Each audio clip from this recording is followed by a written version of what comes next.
తుంటరి సరోజ చాలా సంవత్సరాల క్రితం అంటే 1970 ఆ ప్రాంతంలో బాలరాయభారి అనే పుస్తకంలో ధారావాహికగా వచ్చింది. తర్వాత ఒకే పుస్తకంగా కూడా దీన్ని ప్రింట్ చేశారు. నా చిన్నతనంలోని కథ ఇది ఇప్పుడు మీ ముందుకు తీసుకురావాలని నేను ఆశపడుతున్నాను. చాలా ఆధ్యాత్మిక సత్యాలతో బైబిల్లోని కథల్ని ఆధారం చేసుకొని రూపొందించిన కథనం ఇది. చాలా చాలా ఆసక్తికరంగా ఉంటుంది, అందరికీ కూడా నచ్చుతుంది. సరోజ పెరుగు గిన్నె వేలితో పూర్తిగా ఉడ్చుకుని తినేసింది. వేళ్ళని అంటుకున్న పెరుగు కూడా నాకేసింది. గప్ చుప్గా గిన్నె బీరువాలో కడిగిన వాటితో పెట్టేసి ఇది కడిగిందే అనుకుంటారులే అనుకుంది. పెరుగు మహాకమ్మగా ఉందిలే. ఆకలి అవ్వడం మూలాన కాదు కానీ బ్యూలా గురించి దాచింది తిన్నానన్నంత సంబరపడింది. బ్యూలా ఇంటి దగ్గర లేదు. మిషన్ బాలికోన్నత పాఠశాలలో టీచర్గా పనిచేస్తుంది. ఎప్పుడు బ్యూలా ఏదో తింటూనే ఉంటుంది అనుకుంది వెగటుగా. ఇంతవరకు సరోజ ఒక క్రైస్తవ అనాథ శరణాలయంలో ఉంది. 3 నెలల క్రితమే ఆమెను పెంచుకోవడానికి శామ్యుల్, సక్కుబాయ్ అనేవారు ఇక్కడ కొండల ప్రాంతానికి తెచ్చుకున్నారు. వాళ్ళ సొంత అమ్మాయిలాగానే చూసుకుంటున్నారు. కానీ వాళ్ళ సొంత అమ్మాయి బ్యూలా మాత్రం ఆమెకు నచ్చలేదు. అందుకని కాబోలు సరోజ బ్యూలా బట్టల్ని, ఆమె అందమైన ముఖాన్ని, ఆమె మాతృ ప్రేమను, ముఖ్యంగా ఆమెకు ఇంటి మీదున్న హక్కుని తలంచుకొని ఆమె మీద అసూయపడేది. ఆ ఆలోచనలు వచ్చినప్పుడల్లా ముఖం చిట్లించుకునేది. ఇంతలో సరోజ అనేవరో పిలిచారు. సరోజ ఉలిక్కిపడి వస్తున్నానమ్మా అంది. ఏం చేస్తున్నావు అక్కడ? ఏం లేదమ్మా, ఆ బియ్యం కడుగు చిట్టి తల్లి, బ్యూలా వచ్చేసే టైం అయింది, నేను కాఫీ పెట్టాలి. బ్యూలా అట, బ్యూలా అని సరోజ గొనుక్కుంటూ పెరటి వైపు వెళ్ళింది. సక్కుబాయ్ కాఫీ తయారు చేస్తూ బ్యూలా వచ్చిన చప్పుడు విని కాఫీ తెస్తున్నానమ్మా బ్యూలా, పాలు పొంగుతున్నాయి అంది. తల్లి మధ్య గదిలోకి కాఫీ తెస్తూ పెరుగు సంగతి గుర్తొచ్చి, అమ్మా బ్యూలా, బీరువాలో పెరుగు ఉంది, తెచ్చుకోవే అంది. బ్యూలా వెళ్ళి వట్టి చేతులతో తిరిగి వచ్చింది. పెరుగెక్కడుందమ్మా, అసలు కనబడందే. సరిగ్గా చూడవే, నేనే కదా పెట్టాను. చూశానమ్మా, నువ్వు రా పోని. సక్కుబాయికి అయోమయంగా ఉంది. ఇంతట్లోకే బ్యూలాకు బీరువాలో ఖాళీ పెరుగు గిన్నె కనిపించింది. అది తీసి పరీక్షగా చూసి ఏం మాట్లాడక తల్లికిచ్చింది. సరోజ ఇలారా, తల్లి సరోజని పిలిచింది. ఏమమ్మా, ఇందులో పెరుగు నువ్వు తిన్నావటే? పెరుగా? ఏం పెరుగు అంది ఆశ్చర్యపడినట్లు నటిస్తూ. ఇంతకు ముందులాగే సక్కుబాయి నమ్ముతుందనుకుంది, కానీ ఈసారి కుదరలేదు.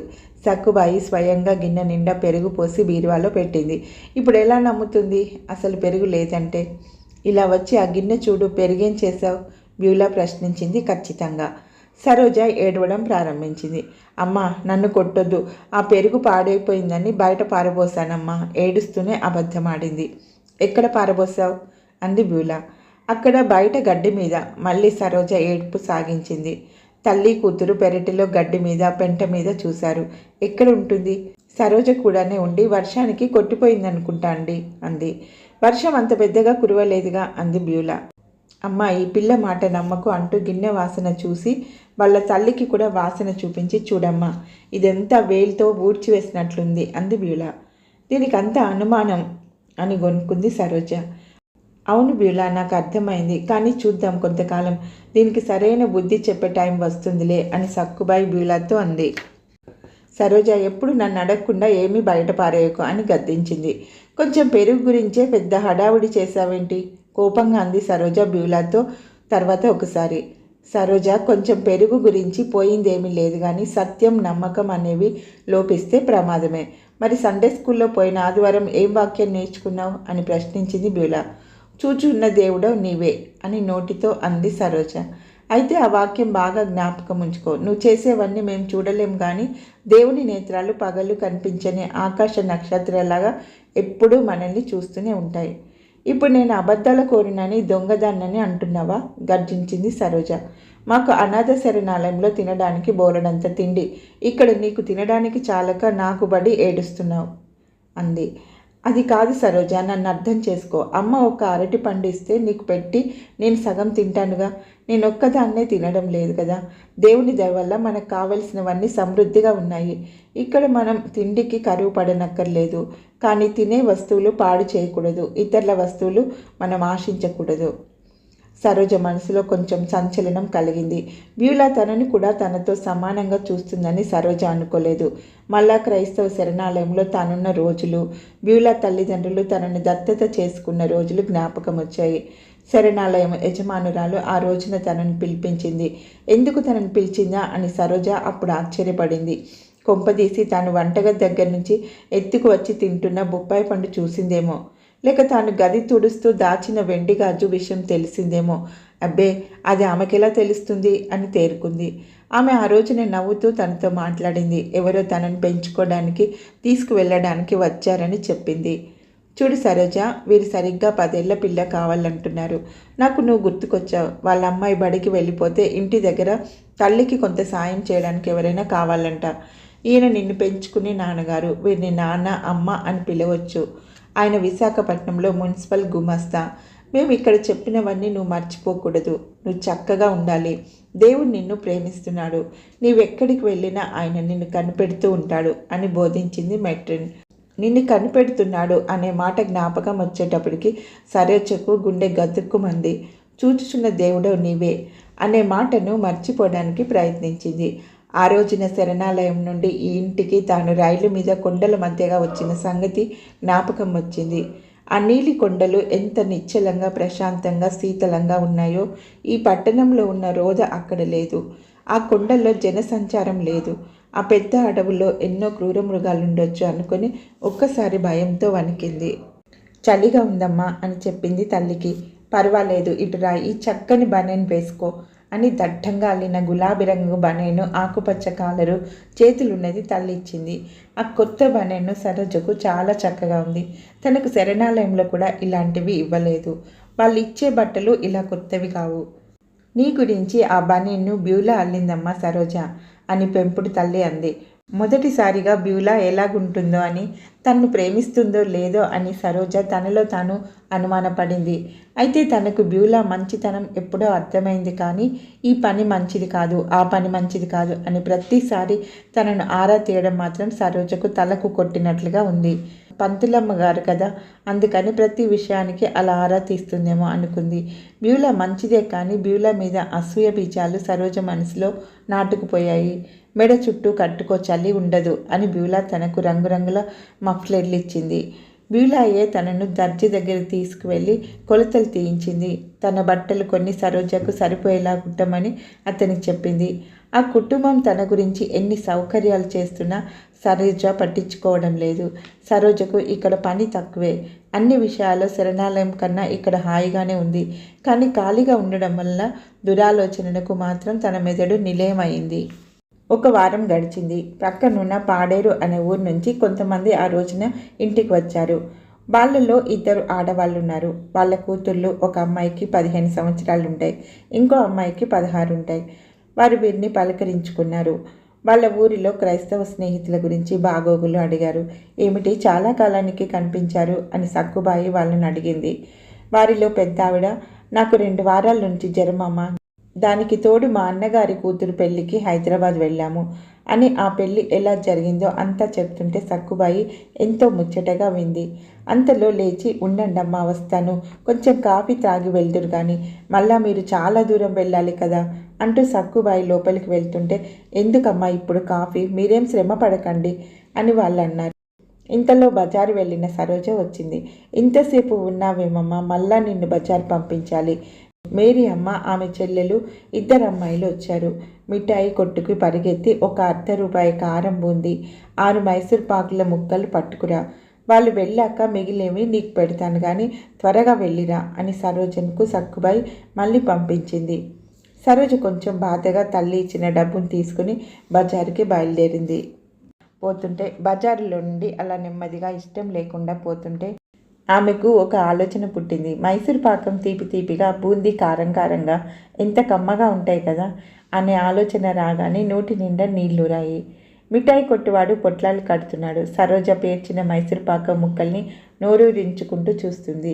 కొట్టువాడు మైసూర్ పాకం ముక్కలు పొట్లాడు కడుతున్నప్పుడు అందులోని ఒక పెద్ద ముక్కని చూసి అతనితో, ఏమండి, ఆ ముక్క చాలా పెద్దది, చాకుతో దాన్ని 2 ముక్కలు చేసి కట్టండి, పెద్ద ముక్క అయితే చుట్టాలకు ఎక్కువైపోతుంది అంది సరోజ. కొట్టువాడు అమ్మాయి గడుసుదనానికి నవ్వుకుంటూ అలాగే ఒకదాన్ని 2 ముక్కలు చేసి పొట్లం కట్టి ఇచ్చాడు. వెళ్ళి వస్తా అని కొట్టువానికి చెప్తూ దారిలో ఒక రోడ్డు ప్రక్కన మలుపు దగ్గర వచ్చాక సరోజ ఆ పొట్లం విప్పి కొట్టువాడు విరిచి కట్టిన ఆ ముక్కను తీసి నోటి నిండా కుక్కుంది. అబ్బా, ఎంత కమ్మగా ఉంది! చుట్టాలు ఎంత తిన్నా తనకు మళ్ళీ దొరుకుతుంది కదా అనుకుంది. ఆ ముక్క తినేసిన తర్వాత మళ్ళీ మెల్లగా పొట్లం అడుగున కొంచెం చింపింది. ఎక్కువ బుంది చేతిలో పోసేసుకుంటే ఇంటి వద్ద పసికట్టేస్తారు. చాలా జాగ్రత్తగా ఉండాలి. నిన్న ఇంటిలో బెల్లం కొంత విరుచుకు తిన్నది, కానీ ఎవరు కట్టిపెట్టలేకపోయారు. ఇది కొంత తింటే మాత్రం వాళ్ళకి తెలుస్తుందా? అయినా ఒక మైసూరుపాకం ముక్క తిన్నా 6 మైసూరుపాకం ముక్కలుండేలా చేశాను కదా, ఎలా తెలుస్తుంది? ఇంటికి చేరింది. ఇంత ఆలస్యం చేసినందుకు తల్లి కోప్పడింది. పాపం మీరు చాలాసేపటి నుంచి అలా కూర్చుని ఉండిపోయారు అని అతిథులకు క్షమాపణ చెప్పుకుంది. బూందీ పొట్లాలు విప్పి సరోజ ఆ అతిథులకు ఇచ్చింది. పిల్ల సాయం బాగానే చేస్తుంది సుమా అని సక్కుబాయి మనసులో ఆనందపడింది. మైసూరుపాకం ముక్కలు చిన్న ముక్కలుగా కోద్దామని చాకు తీసుకొని పొట్లం విప్పింది. అరే, ఒకదాన్ని అప్పుడే ఎవరో ముక్కలు చేశారే, ఎంత మోసం! ఏ పని చేసినా మోసమే. మళ్ళా సరోజ దొంగతనం చేసిందని అర్థమైపోయింది. వచ్చిన వాళ్ళ ముందు ఈ గొడవ ఎందుకని సక్కుబాయి ఊరుకుంది. వాళ్ళు వెళ్ళిపోయారు. మిగిలిపోయిన బూందీ మైసూరుపాకం ముక్కలు బీరువాలో పెట్టి తాళం వేసింది. బాధగా సరోజని పిలిచింది. ఇంకా దొంగతనాలు చేస్తున్నావేమిటి? నీ వంతు నీకు ఇస్తామని బ్యూలా నేను చెప్పాం కదా, మళ్ళీ మైసూరుపాకం ముక్క ఒకటి విరిచి ముక్క తినేసావేం? అది సగం ముక్కో పూర్తి ముక్కో నాకు తెలియదా? మొన్న పక్కింటి రాజమ్మ గారు కొంత బెల్లం అప్పు అడిగితే నీతో 2 ముక్కలు పంపించాను. ఆవిడకు 1 ముక్కే ఇచ్చావట. నాకు ఇంకా ఆమె ఎన్నడూ కనబడదు. 1 ముక్కే ఇచ్చావని చెప్పదు అనుకున్నావా? గోరంతలు కొండంతలు చేస్తున్నాను అనుకోకు. చిన్న విషయాల్లో నమ్మకంగా ఉండడం నేర్చుకోవాలి. అప్పుడు పెద్ద విషయాల్లో కూడా నమ్మకంగా ఉంటావు. కొంచెంలో నమ్మకంగా ఉన్నవాడు ఎక్కువలోనూ నమ్మకంగా ఉంటాడని దైవవాక్యం చెప్తుంది. ఈవేళ జరిగిన సంగతి నాన్నగారితో చెప్తాను. అలాగే పోనివ్వడానికి వీల్లేదు అంది తల్లి. షాపువాడు ఇలాగే చిన్న ముక్కలు ఇచ్చాడని, తనకు కొంచెం బూందీ మాత్రం పెట్టాడని ఆ రోజు రాజమ్మ 2 బెల్లం గడ్డలు తీసుకొని మళ్ళా ఒకటే అనే అబద్ధం ఆడుతోందని సరోజ ఏడ్పు మొదలుపెట్టింది. ఇంకా ఏడుస్తూనే ఉంది. ఇంతలో వాళ్ళ నాన్న కాసేపటికి బ్యూలా వచ్చారు. కథంతా విన్నారు. సంగతి ముదిరిందనుకున్నారు. పిల్ల దొంగతనాలతో పాటు అబద్ధాలు కూడా నేర్చింది అని ఇద్దరు చెడామడా సరోజను తిట్టారు. ఆ రోజు కుటుంబ ప్రార్థనలో అలవాటు ప్రకారం తండ్రి గారు ఇలా అన్నారు. నిన్ను చెప్పుకున్న విషయాలు మళ్ళా ఒకసారి చెప్తాను వినండి. నిర్గమకాండం 20వ అధ్యాయంలో దేవుడు ఇశ్రాయేలుకి ఇచ్చిన 10 ఆజ్ఞలు, వాటి ప్రాముఖ్యత తెలుసుకున్నాము. వాటిలో మొదటి 4 ఆజ్ఞలు వివరించుకున్నాము. ఏమిటవి సరోజ? కుడి చేతి వేళ్ళు లెక్క పెడుతూ ఒక్కొక్కటి చెప్పు. మొదటి ఆజ్ఞ ఏంటి? నేను తప్ప వేరొక దేవుడు నీకు ఉండకూడదు. బాగుంది, ఎంత ముఖ్యమో తెలుసుకున్నాం. మరి రెండవది? పైన ఆకాశం అందే కానీ, క్రింద భూమి అందే కానీ, భూమి క్రింద నీళ్ళ అందే కానీ నుండి దేని రూపమైనను విగ్రహమైనను నువ్వు చేసుకొనకూడదు. వాటికి సాగిల పడకూడదు. వాటిని పూజింపకూడదు. అవును, అది కూడా ముఖ్యమైందే. నిన్న అనుకున్నాగా బ్యూలా, నువ్వు చెప్పావుగా, ఇతర దేవతల బొమ్మలున్న క్యాలెండర్లు, నోటి పుస్తకాలు ఎక్కడో మన క్రైస్తవుల ఇళ్లలో చూశానన్నావుగా. అలా ఉండకూడదన్న మాట. ఇక మూడవది? సరోజ వేళ్ళు లెక్క పెడుతుంది కానీ జ్ఞాపకం రాలేదు. మర్చిపోయా నాన్నగారు అంది. నిన్న చాలాసార్లు చెప్పించాం కదా నీతో. సరే, మళ్ళా అందరం కలిసి ఆ ఆజ్ఞ అందాం అని అంతా వల్లించారు. సరోజ అక్కడక్కడ మాత్రం కలిసింది. నీ దేవుడైన యెహోవా నామమును వ్యర్థంగా ఉచ్చరింపకూడదు. ఆజ్ఞ కూడా నిన్న చెప్పాను. అమ్మయ్య దేవుడా అని ఎవరో అనడం ఈవేళ విని చాలా బాధపడ్డా. ఆయన తన నామాన్ని వ్యర్థంగా ఉచ్చరించే వాళ్ళని నిర్దోషిగా ఎంచడు. చూడు సరోజ, 4వ ఆజ్ఞ చాలా ముఖ్యమైనది. మనం ఆదివారము బజారు చేయకూడదని చెప్తుంది ఆ ఆజ్ఞ. అవునవును, విశ్రాంతి దినం గురించి కదూ. వాక్యం సరిగ్గా జ్ఞాపకం రాలేదు అంది సరోజ. మనం అంతా కలిసి ఆ వాక్యాన్ని బలిద్దాం అన్నాడు తండ్రి. అంతా ప్రారంభించారు. విశ్రాంతి దినాన్ని పరిశుద్ధంగా ఆచరించుటకు జ్ఞాపకం ఉంచుకో. 6 దినాలు నీవు కష్టపడి పని అంతా చేయాలి. 7వ దినము నీ దేవుడైన యెహోవాకు విశ్రాంతి దినము. మనం కూడా క్రీస్తు వారు లేచిన ఆ ప్రథమ దినాన్ని ప్రత్యేకంగా కేవలం పరలోక సంబంధమైన విషయాలకే ప్రాధాన్యం ఇస్తూ గడపాలని చెప్పాను కదా సరోజ. ఇంకా ఎన్ని లెక్క పెట్టాలి? ఇంకొక చాలా పెద్ద ఆజ్ఞ ఉంది. ఆజ్ఞలోనే అనుసరించే వారికి కలిగే ఫలితం కూడా రాయబడి ఉంది. అదేమిటో చెప్తాను చూడు. నీ దేవుడైన యెహోవా నీకు అనుగ్రహించు దేశంలో నీవు దీర్ఘాయుష్మంతుడవు అగునట్లు నీ తండ్రిని తల్లిని సన్మానించు. మాతో కలిసి ఈ వాక్యం వల్లించు సరోజ. ఇలా కొన్నిసార్లు ఆ చిన్న అమ్మాయికి కంఠస్థంగా వచ్చే వరకు వల్లించిన తర్వాత ఆ అల్లరి రోజుల్లో దేవుడు ఆజ్ఞాపించినట్లు పిల్లలు తల్లిదండ్రులకు లోబడాలని తండ్రి శామ్యూల్ బోధించాడు. మేము నీకు తల్లిదండ్రులమయ్యాం కదా సరోజ, కాబట్టి నువ్వు నమ్మకంగా మా మాటకు లోబడి ఉండాలి తెలుసా. ఆమె రెండవ చేతి మీద మొదటి వేలు దగ్గర నుండి లెక్కబెట్టిస్తూ నరహత్య చేయకూడదు అనే 6వ ఆజ్ఞ, వ్యభిచరింపకూడదు అనే 7వ ఆజ్ఞ, దొంగిలింపకూడదు అనే 8వ ఆజ్ఞ తండ్రి చెప్పించాడు. 8వ ఆజ్ఞ గురించి చెప్పేటప్పుడు సరోజ వైపు అర్థపూరితంగా చూస్తూ, జ్ఞాపకం ఉంచుకో సరోజ, దేవుడే నీతో మాట్లాడుతున్నాడు. మేము ఎన్నోసార్లు ఈ విషయం నీకు చెప్పాం. దైవస్వరం వినిపించుకో. దొంగతనం చేయాలని నీకు మనసులో తలంపు వస్తే ఈ వేలు గట్టిగా చూసి దేవుణ్ణి ప్రార్థించి ఆ శోధన్ని జయించు. సరోజ తల వాల్చుకుంది. కొంత సిగ్గుపడుతున్నట్లుంది. చూచుచున్న దేవుడను అనే స్వరం తనకు వినిపించినట్లయింది. ఆ ఆలోచనలో పడింది. నీ పొరుగు వాని మీద అబద్ధ సాక్ష్యం పలకకూడదు అనే ఆజ్ఞ చెప్తున్నప్పుడు ఆమెకు సరిగా వినబడనే లేదు. తప్పుడు సాక్ష్యం కోర్టులో ఎవడో చెప్తే పాపం ఒక అమాయకుడు జైలు పాలయ్యడనే ఒక సందర్భం తండ్రి శామ్యూల్ ఉదాహరణగా చెప్పాడు. పాపం ఆ అమాయకుడు కొన్ని ఏళ్ళు జైల్లో మ్రగ్గిన తర్వాత అసలు సత్యం బయటపడి అతని నిర్దోషత్వం వెల్లడైందంట.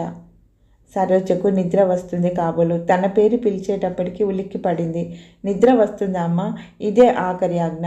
నీ పొరుగువాని ఇల్లు ఆశింపకూడదు. నీ పొరుగువాని భార్యనైనను, అతని దాసినైనను, దాసినైనను, అతని ఎద్దైనను, అతని గాడిదైనను, నీ పొరుగువాని దేనినైనను ఆశింపకూడదు. మళ్ళా చివరి భాగం చెప్పమ్మా సరోజ. నీవెప్పుడైనా బ్యూలా వస్తువుల కోసం ఆశపడ్డావేమో ఆలోచించుకో అన్నాడు తండ్రి. గతంలో చాలాసార్లు బ్యూలా వస్తువుల కోసం సరోజ ఆశపడింది. బ్యూలా పేరెత్తేటప్పటికీ తనకు విధమైన ద్వేషం మనసులో రేకెత్తింది. బ్యూలాకు అందమైన గాజులున్నాయి. చక్కటి రిస్ట్ వాచ్ ఉంది. తాను ఎక్కడ ఆ వాచ్ తీసి పెట్టుకుంటుందోనని బ్యూలా చాలా జాగ్రత్తగా ఉంటుంది. వాచిని ఎక్కడ వదిలిపెట్టదు. బ్యూలాకు డబ్బులు వేసుకోవడానికి చిన్న సంచి ఉంది. చీర మార్చుకునేటప్పుడు కూడా ఆ చేతి సంచి కింద పెట్టదు. బ్యూలాకు ఒకటేమిటి, కావలసినవన్నీ ఉన్నాయి. నీ పొరుగువాన్ని దేన్ని ఆశించకూడదనే ఆజ్ఞ సరోజకు చాలా బాధగా ఉంది. ఆజ్ఞ పాటించడం ఈ పరిస్థితిలో తన వల్ల కాదు. కుటుంబ ప్రార్థన అనంతరం సరోజ బాగా అలసిపోయి సెలవు తీసుకుని పడక గదికి వెళ్ళింది. తాను బ్యూలా పడుకునే పట్టె మంచం ఎక్కుతూ గోడ మీద తనను కలత పెట్టిన వాక్యాన్ని చూసింది. అక్కడే మంచం మీద బొట్టన వేలి మీద నిలబడి బ్యూలా బిఏ పట్ట తీసుకున్నప్పుడు గౌను వేసుకొని తీయించుకున్న ఫోటో చూస్తూ బ్యూలానే తాను అంటున్నట్లుగా వెక్కిరించింది. అక్కడ ఆ వాక్యం రాసి ఉన్న అందమైన అట్టను తీసి చుట్టూ ఉన్న చక్కని పూల బొమ్మల్ని చూసి మళ్ళా ఒకసారి వాక్యం చదివింది. గుండె గుబేలు మన్నట్లయింది. అంచేత ఆ అట్ట త్రిప్పివేసి దాన్ని బ్యూలా ఫోటో వెనక్కి పెట్టేసింది. ఇక మంచం మీద పడుకొని దేవుడు ఎక్కడ చూస్తాడులే నన్ను అన్నట్టుగా దుప్పటి ముసుగు తన్ని కప్పుకుంది. ఏదో విధంగా సరోజకు సరైన బుద్ధి చెప్పాలండి, అంతేగాని అలా విడిచిపెట్టి వేయకూడదు.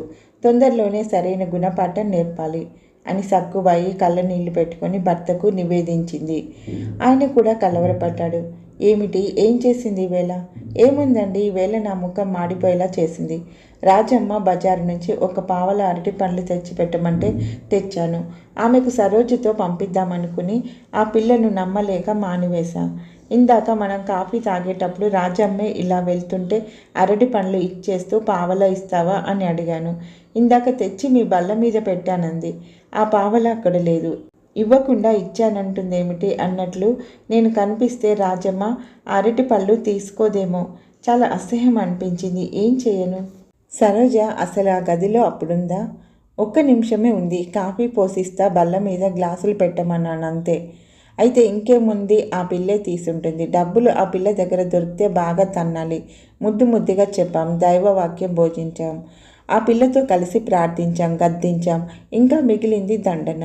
బెత్తం వాడని వాడు తన కుమారునికి విరోధి అని సొలొమోన్ రాజే చెప్పాడుగా. నేను కొట్టనా? నేను ఎలాగండి? నా వల్ల కాదు బాబు, మీరే కొట్టండి. మీరు కొట్టేస్తేనే సిగ్గుపడుతుంది. నేను పిల్ల జోబులు వెతికాను కానీ కనబడలేదు. ఎక్కడో దాచేసి ఉంటుంది. సరే నేనే చూస్తాలే దాని సంగతి. సరోజ ఎక్కడుంది అని భర్త సక్కుబాయిని అడిగాడు. బయట బియ్యం ఏరుతుంది అంది సక్కుబాయి. భర్తతో కూడా ఆమె ఇంటి వాసారంలో నుంచి పెరట్లోకి వెళ్ళింది. అక్కడ సరోజ బియ్యం ఏరుతూ రాళ్ళు పెడ్డ ముక్కలు తీసేస్తూ బియ్యం గాలిస్తూ ఉంది. తండ్రిని చూసి ఆ చేటతోటే బియ్యం పడిపోకుండా పట్టుకొని కొంచెం వికృతంగా నిలబడింది. అంతలోకే ఏదో రింగుమని ఆమె మొలల నుంచి జారి అక్కడ చాప్టా మీద పడింది. వెంటనే సక్కుబాయి దాని మీద కాలు వేసింది. భిన్నురాలైన సరోజ చేతిలోని ఆ చేట తీసుకొని సక్కుబాయి పిల్ల బొడ్డు చుట్టూ తడిమింది. చిన్న నీలం సంచి ఒకటి దొరికింది. ఎర్ర తాడుతో ఆ సంచి మూతి కట్టివేసి ఉంది. ఆ సంచి విప్పితే అందులో ఒక 10 పైసల బిల్లా ఉంది. ఇది చూచారా అండి? ఇది బ్యూలా డబ్బుల సంచి. మరి ఈమెకి ఎలా వచ్చిందో? ఇదిగో నిన్న బ్యూలా ఎక్కడో పడిపోయిందని తడుముకుందే, అదే ఆ 10 పైసల నాణెం. ఇంకా నా కాలు క్రింద ఉన్నది రాజమ్మ ఇచ్చిన పావల. అబద్ధాలు, దొంగతనాలు రోజు రోజుకు ఎక్కువైపోతున్నాయి. ఈ ఆట కట్టించాలి. సరోజ అని పెద్ద కేక వేశాడు తండ్రి శామ్యూల్. సరోజ తల వాల్చేసుకుంది. మళ్ళా సరోజ అన్నాడు, పశ్చాత్తాపం ఏమైనా కనిపిస్తుందేమోనని. నేను మీ అమ్మ ఎన్నోసార్లు చెప్పాంగా ఇలాంటి దొంగ పనులు చేయవద్దని. 10 ఆజ్ఞలు కూడా చదివించి వినిపించాం. నీతో కలిసి ప్రార్థన చేశాం. నీ గురించి ప్రార్థన చేశాం. ఎన్ని చేసినా నీవు ఆజ్ఞలు ఉల్లంఘించడం మానలేదు. మరి ఇక తప్పదు. నీకు దెబ్బలు తలగవలసిందే. నిన్ను శిక్షించడం నీకు నాకు కూడా బాధే, కానీ తప్పదు అంటూ అతడు మధ్యవసరాల్లోకి వెళ్ళి అక్కడ తాను వెతికేది కనిపించక ఎదుట వరండాలోకి వెళ్ళి, ఇక్కడ వెదురు బద్ద పెట్టాను ఏది అని కేక వేశాడు. సక్కుబాయి అడావుడిగా బెత్తం వెతకడానికి వెళ్ళింది. ఈ తలుపు వెనుక పెట్టాననుకున్నా, ఇక్కడ లేదేం. ఓహో, బీరువా పైన పెట్టాననుకుంటా. ఉండండి, పట్టుకొస్తా. గట్టిగా కొట్టకండి సుమా, గట్టిగా వద్దు అని బెత్తం ఇస్తూ సక్కుబాయి భర్తను ప్రాధేయపడింది. ఇద్దరు పెరట్లోకి వెళ్ళారు. ఇంకేముంది, ఖాళీ. సరోజ లేదు. సరోజ, సరోజ ఎక్కడ దాక్కున్నావు అని అరిచారు. ఏది? ఇల్లంతా వెదికారు. సరోజ దెబ్బలు తప్పించుకోవడానికి పారిపోయింది. ఇంటి తలుపులు తీసే ఉంది. ఇంటిలో నుంచి వెళ్తే వాళ్ళ ముందు నుంచే వెళ్ళాలి. పెరటిలో నుంచే వెళ్ళాలి. పెరటిలో నుంచి దారి లేదు. పెరటి గోడ అవతల మురికి నీటి కాలువ ఉంది.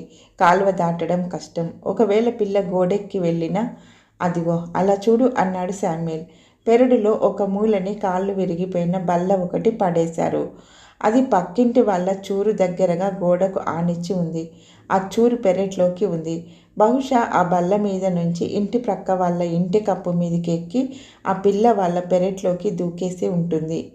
అయితే ఇంకేముంది, రాజమ్మ గారి పెరటిలోకన్నమాట. రండి వెళ్ళి అడిగితే తెలుస్తుంది అంది సక్కుబాయి.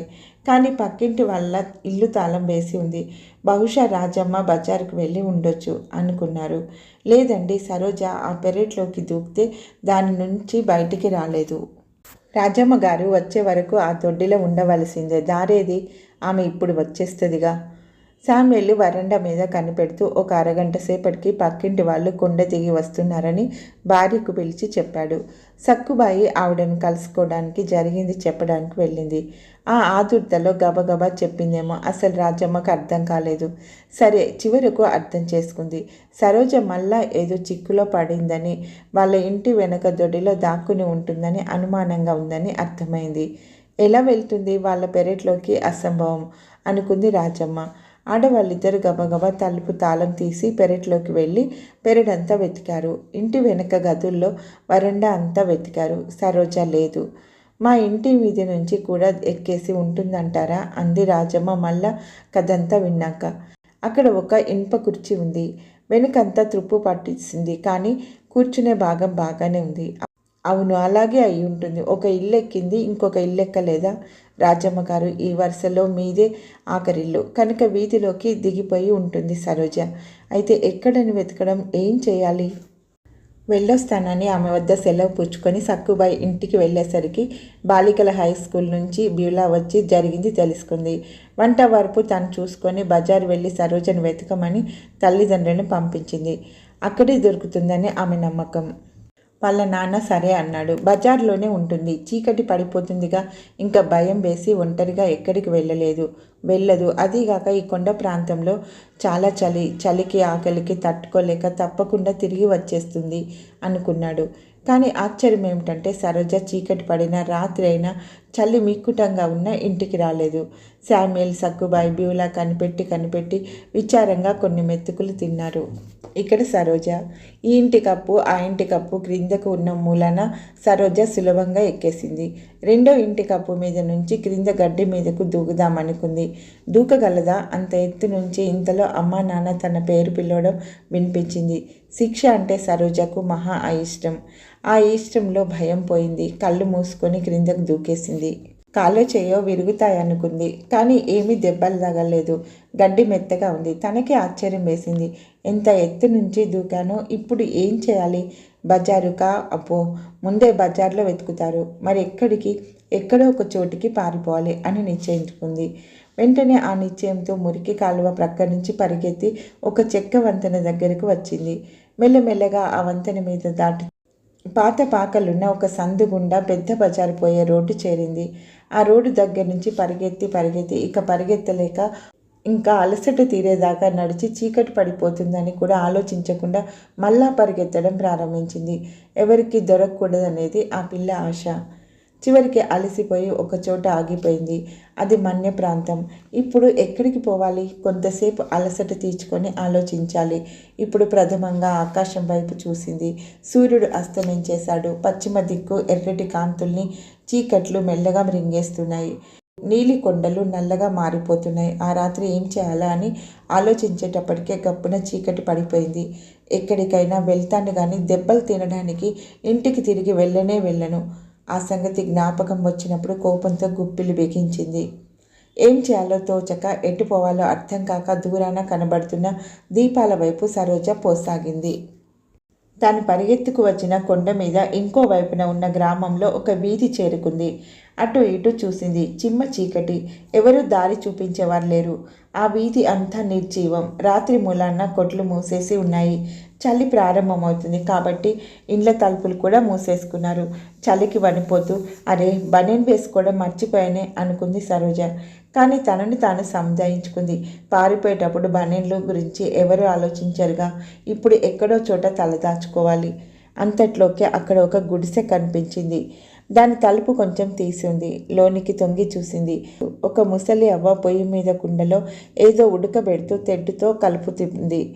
ఒక దీపము బుడ్డి పొగ నూరుతూ మినుకు అంటుంది. ఆ అసహ్యమైన కొంప చూస్తే సరోజకు ఒళ్ళు వణికింది. ఎక్కడో ఒక చోట తలదాచుకోవాలనుకున్నా. కొంచెం శుభ్రమైన ఇల్లైతే బాగుండును.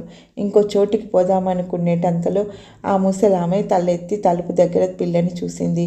పొయ్యి మీద కుండ వదిలేసి ఆ దీపం బుడ్డి పుచ్చుకొని తలుపు దగ్గరికి కుంటుకుంటూ వచ్చి పిల్ల ముఖం వైపు దీపం ఎత్తింది. సరోజ శుభ్రమైన బట్టలు, చెవుల రింగులు, మెల్లో గొలుసు, చేతులకున్న వెండి గాజులు ముసలిది పరీక్షగా చూసింది. లోపలికి రా పాప అని బుజ్జగిస్తూ పిలిచి, ఏం కావాలి తల్లి అంది ముద్దుగా. నేను దారి తప్పి వచ్చానులే అంది అంతా చెప్పడానికి సందేహిస్తూ. ముసలామకు అంతా చెప్తే బాధ అని భయపడింది. లోపలికి రా తల్లి అని తన గంజి చేతులతో ముసలామె సరోజని లోపలికి తీసుకొచ్చింది. సరోజకు అంత ఇష్టం లేకపోయినా మెల్లగా ముసలామె పొయ్యి దగ్గరకు తీసుకెళ్ళింది. రేపు ఉదయం ఇక్కడి నుంచి పారిపోవచ్చులే అనుకుంది సరోజ.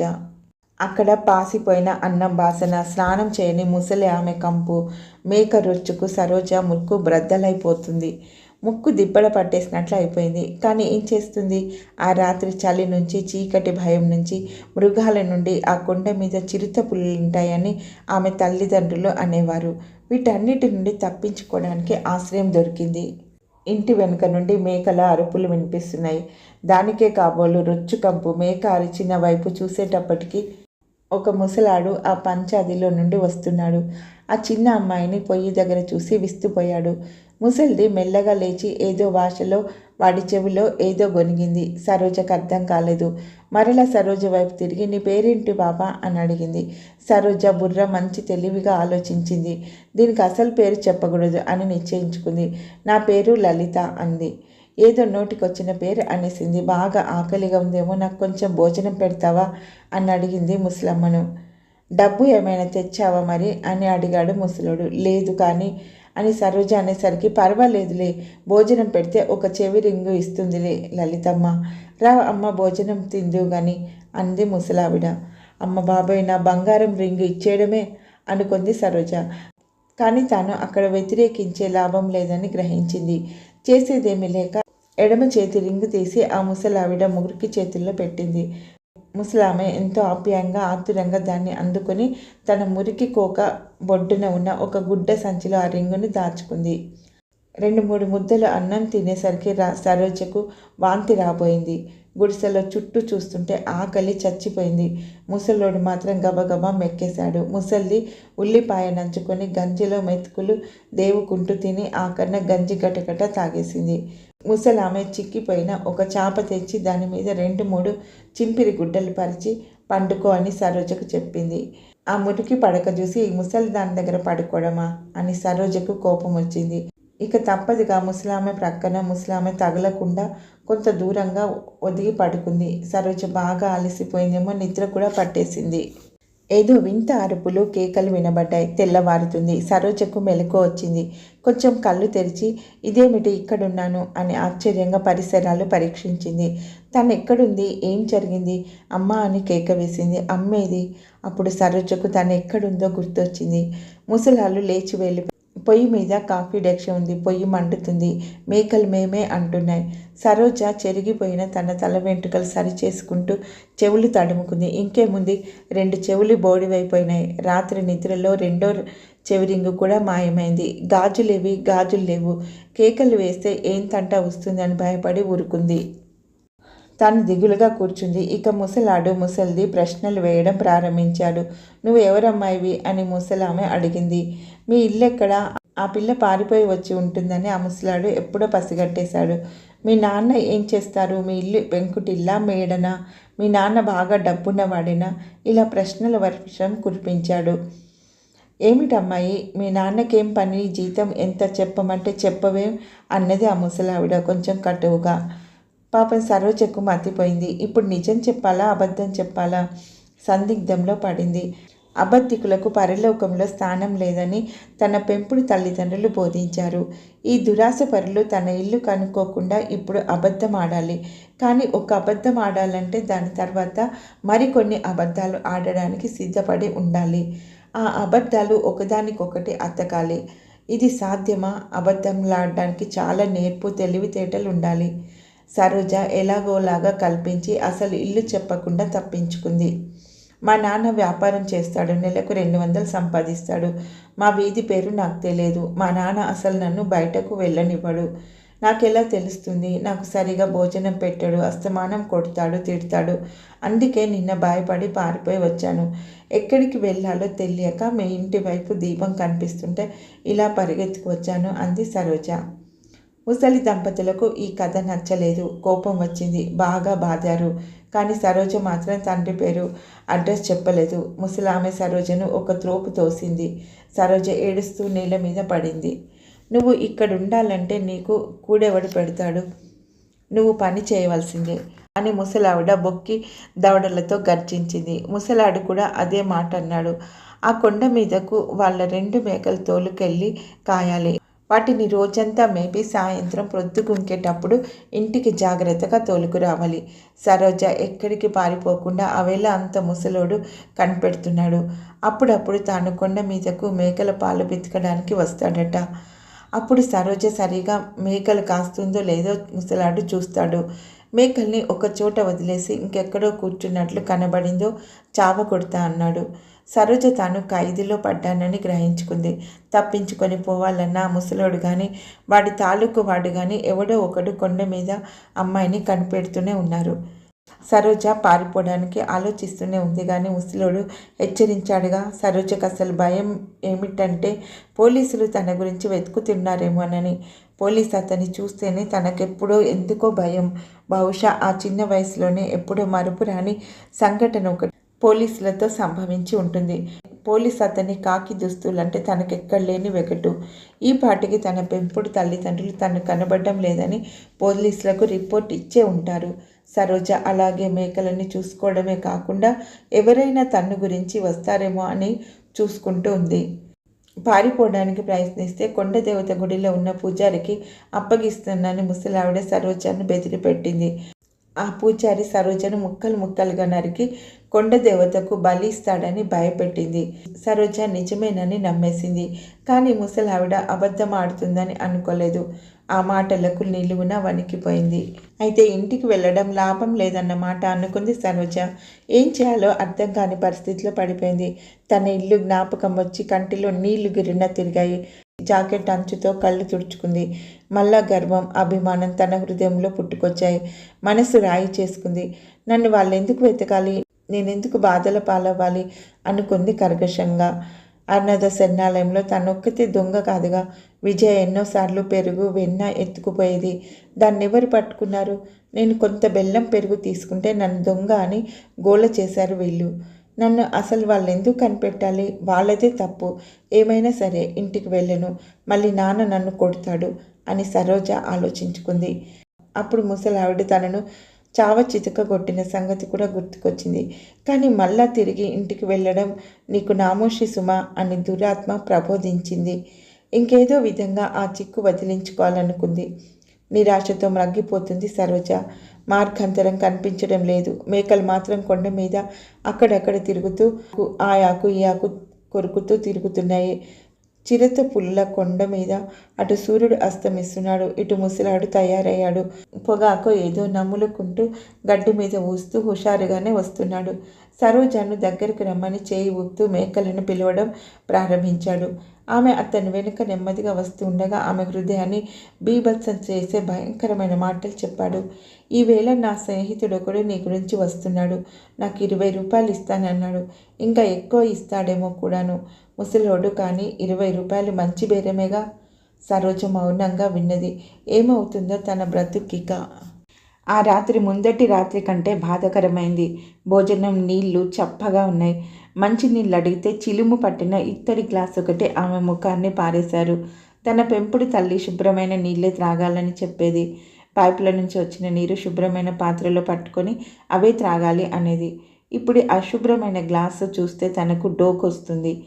త్రాగటానికి సందేహించింది. త్రాగు అని ముసల్ది ఆజ్ఞాపించింది కటవుగా. తాగకపోతే ఏం చేస్తుందో అని దాహం విపరీతంగా అవుతూ ఉండడం చేత ఆ బురద నీరు ఒక్క గుక్కలో తాగేసింది. బయటకు పరిగెత్తి ఆ వీధిలో కొన్ని గజాల దూరాననున్న పంపులో వచ్చే శుభ్రమైన నీరు తెచ్చుకుంటే బాగుండుననిపించింది. అయితే ఆ అవకాశం లేదు. గుడిసె తలుపులు వేసేశారు. ఆ చాలని భోజనం తిన్న తర్వాత ఎంగిలి గిన్నెలన్నీ తన వైపు గెంటేశారు. తాను వాటిని తోమాలి.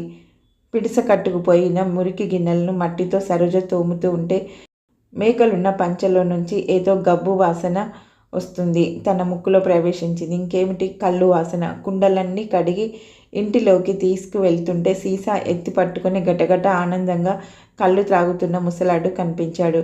భార్య వాడిని తిడుతున్నా, ఆ సీసా ఊడదీసుకుంటున్నా అది వినిపించుకోకుండా త్రాగేసి తెల్లవార్లు ప్రేలడం, గడబిడి చేయడం లంకించుకున్నాడు. సరోజ వాళ్ళు చూడకుండా మెల్లగా చాప కిందకు జారుకుంది. కళ్ళు మూసుకొని గాఢ నిద్రపోతున్నట్లు నటిస్తుంది. కానీ నిద్ర పట్టడం లేదు. గదిలో పెద్ద పెద్ద కేకలు వినిపిస్తున్నాయి. సరోజ హృదయంలో వేరే శబ్దం తనని మెలకువ చేస్తుంది. మొదటిసారిగా ఆమె అంతరాత్మ ఆమె ప్రవర్తనను నిందిస్తుంది. నేను దైవాజ్ఞలను ఉల్లంఘించాను. దేవుని భక్తులను లెక్క చేయలేదు. దీనికి ఫలితం ఇదే. దేవుడు తగినట్లు శిక్షిస్తున్నాడులే అని బాధపడింది. ఇంతటితో దెబ్బలాడుకుంటున్న ముసలోళ్ళు తన పేరెత్తేటప్పటికి సరోజకు గుండె జల్లుమంది. ఆమెని ఎన్ని రూపాయలకు అమ్మాలి, ఎంత త్వరగా అమ్మాలి, రేపుగాక ఎల్లుండి వస్తాడే అతడు అని భార్యతో చెప్తున్నాడు ముసలాడు. ఇక నేను ఇక్కడ ఉండను అని సరోజ తీర్మానించుకుంది. తాను ఎప్పుడు చూడని ఒకరు ముసలివాడికి అమ్ముడు పోవడం జరగకూడదు. తాను ఇక్కడ ఉండకూడదు. ఏమైనా సరే ఇక్కడి నుంచి పారిపోవడమే కర్తవ్యం. ముసలి వాళ్ళు మాటుమణిగారు. ఇద్దరు గురక పెడుతున్నారు, నిద్రపోతున్నారన్నమాట. సరోజ నిద్రపోకుండా పారిపోయే మార్గం ఆలోచిస్తుంది. అబ్బా, ఇక్కడికి ఇల్లు ఎంత దూరమో, ఇక్కడి నుండి వదిలించుకొని అక్కడికి చేరడం ఎంత కష్టం.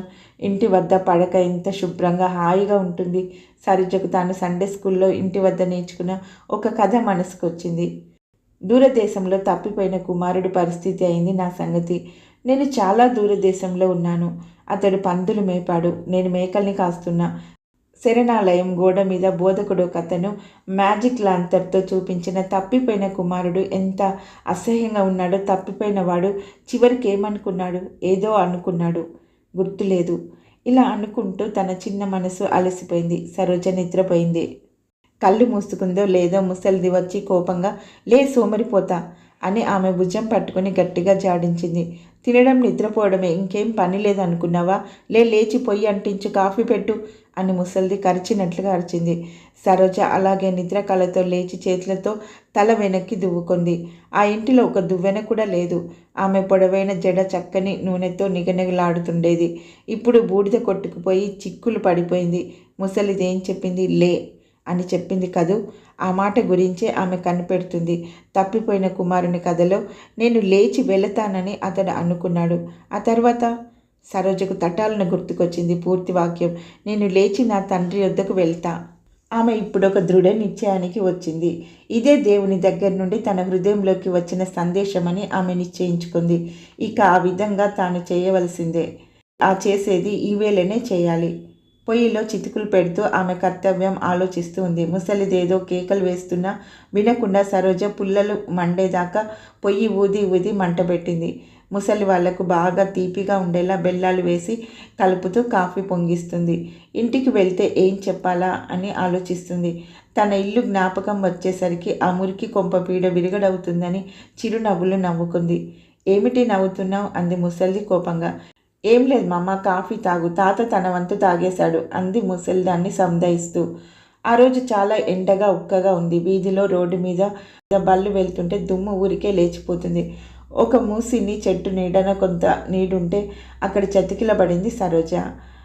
ఇంతలో మేకలు దూరంగా పోయాయి. మళ్ళా వాటిని తోలుకొచ్చింది. ముసలాడు కూడా ప్రొద్దస్తమానం ఆ మధ్యాహ్నం తన దగ్గరే కూర్చొని ఆమె ఇంటి గురించి, తల్లిదండ్రుల గురించి ప్రశ్నలు ఎన్నో వేశాడు.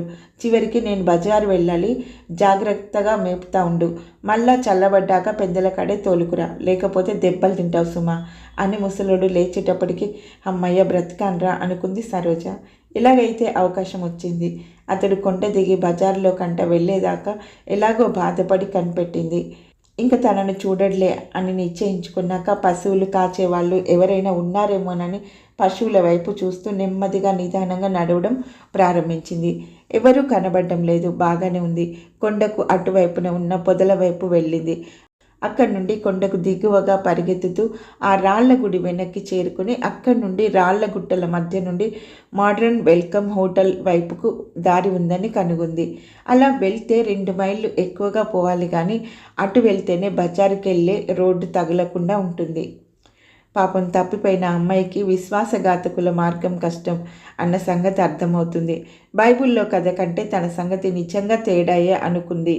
తప్పిపోయిన కుమారుడు పశ్చాత్తాపడినప్పుడు తండ్రి దగ్గరకు నిరభ్యంతరంగా వెళ్ళగలిగాడు. కానీ తాను వెళ్దామనుకున్న వెళ్లేదారి కష్టంగా కనిపించింది. అంతేకాక ఎవరైనా కనబడి తను బలవంతంగా వెనక్కు ఈడ్చుకొని వెళ్తారేమోనని భయం తనను వేధిస్తూనే ఉంది.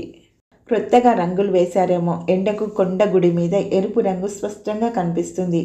ఆ గుడి చెక్కిన కొండరాళ్లతో నిర్మించబడి ఉంది. గుడి నుండి క్రిందకు మెట్లు చెక్కి ఉన్నాయి. గుడి దిగువన గుహ లాంటి చోట అసలు విగ్రహం ఉంది.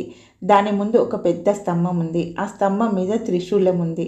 సరోజ జాగ్రత్తగా అక్కడికి చేరుకుంది. ఆ బండ మీద సన్నటి సందులోకి వస్తుందనగా ఆ గుడి పూజారి దగ్గరగా ఒక పోలీస్ నిలబడి ఉండడం గమనించి వాళ్ళ సంభాషణ విని హడలిపోయింది. పోలీస్ అంటే తనకు పూర్వం నుంచి ఉన్న భయం మళ్ళీ తలెత్తింది. పోలీసు గట్టిగా ఖచ్చితంగా ఏదో అడుగుతున్నాడు. లేదు, ఇంకా లేదు, ఈ ప్రాంతం అంతా వెతుకుతున్నాం, ఎంతో దూరం పోయి ఉంటుందని మా అభిప్రాయం. ఇలా రాలేదంటారా స్వామీజీ? ఆమె మీకు కనబడలేదా? నేను ఆమెను చూడలేదు, ఇటువైపు అసలు రాలేదు అని పూజారి చెప్పాడు. సరోజ గుండె జారిపోయింది. తానేం చేయాలి? ఇరుగు పొరుగు పిల్లల దగ్గర పోలీసుల గురించి తాను విన్న భయంకర కథలు గుర్తొచ్చాయి. పోలీస్ లాఠీతో కొడతాడేమో, చెప్తావా అని నాన్న హింసలు పెడతాడేమో, చీకటి కొట్టులో పెట్టి మూసేస్తాడేమో. తన స్నేహితురాళ్లతో అప్పుడప్పుడు దెబ్బలాడుకునేటప్పుడు వాళ్ళు పోలీసులంటే భయంకరంగా చెప్తుండేవాళ్ళు. కానీ ఇప్పుడు తనకు జరుగుతున్నట్లు ఊహించుకుంటుంటే మరీ భయం వేసింది. ఇప్పుడు ఇక్కడే దగ్గరలో ఉన్నాడు తన శత్రువు.